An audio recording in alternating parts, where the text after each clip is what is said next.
নিয়মিত করে, পরিমাণে সেটা অল্প হলেও হোক, পরিমাণে অল্প কিন্তু করে নিয়মিত, আল্লাহর কাছে আমলটা বেশি প্রিয় সেই আমলের তুলনায় যে আমল একসাথে অনেক করা হয় কিন্তু পরে আর করার কোনো খবর নেই। কেউ রমজানে কোরআনে কারীম 2 খতম দিয়েছেন, মাশাআল্লাহ, কেউ 3 খতম দিয়েছেন, কিন্তু রমজানের পরে কোরআনে কারীম 3 খতম, 2 খতম, 1 খতম দেয়া তো দূরের কথা, পরবর্তী রমজান পর্যন্ত আর কোরআনটা ছুঁয়ে দেখা হয় না, খুলে পড়া হয় না, তেলাওয়াত করা হয় না, 1 পৃষ্ঠা পড়ার সুযোগ হয় না।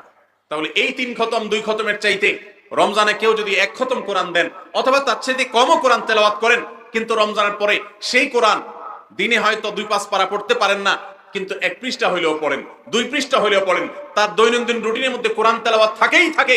আল্লাহর কাছে ওই 3 খতম দেওয়া কোরআন তেলাওয়াতকারীর চাইতে মাত্র 10 পারা কোরআন তেলাওয়াত করেছেন যিনি রমজানে, কিন্তু রমজানের পরেও সেটাকে ধরে রেখেছেন, পরিমাণ